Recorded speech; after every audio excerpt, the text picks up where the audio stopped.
ఒక్క government welfare scheme మీద 1000 కోట్లు తినేశారు. పార్టీ పేరు చెప్పొద్దు, ఎవరి పేర్లు వాడద్దు. మీరు ఏం చెప్పాలనుకుంటున్నారో స్టోరీ రూపంలో చెప్పండి. అసలు ఏం జరిగింది? ఒక రాజ్యంలో షీప్ రియరింగ్ డెవలప్మెంట్ స్కీమ్ ని లాంచ్ చేశారు. ప్రజలకి 20 ఆడగొర్రెల్ని ఒక మగ గొర్రెని ఇచ్చారు. దీనికి 5,000 కోట్ల బడ్జెట్ ని పెట్టుకున్నారు. అక్కడ స్కామ్ ఏం జరిగింది? మన రాజ్యంలో ఉన్న ప్రజల్లో ఎవరికి ఈ గొర్రెలు ఇచ్చారో తెలియదు. రికార్డ్స్ లేవు.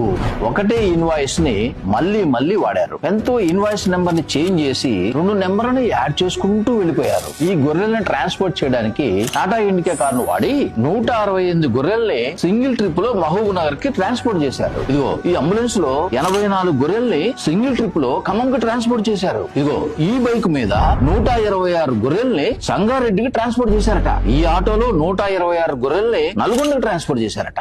ఎలా కనిపిస్తున్నారా వీళ్ళకి?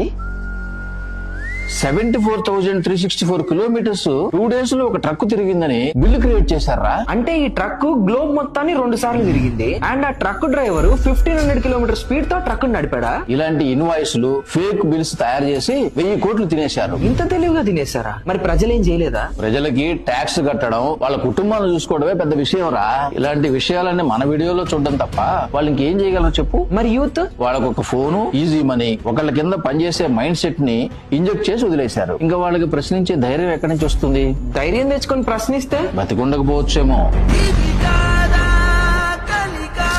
ఈ ఇన్ఫర్మేషన్ మీకు నచ్చితే లైక్, షేర్, సబ్స్క్రైబ్, ఫాలో చేసుకోవడం మర్చిపోకండి.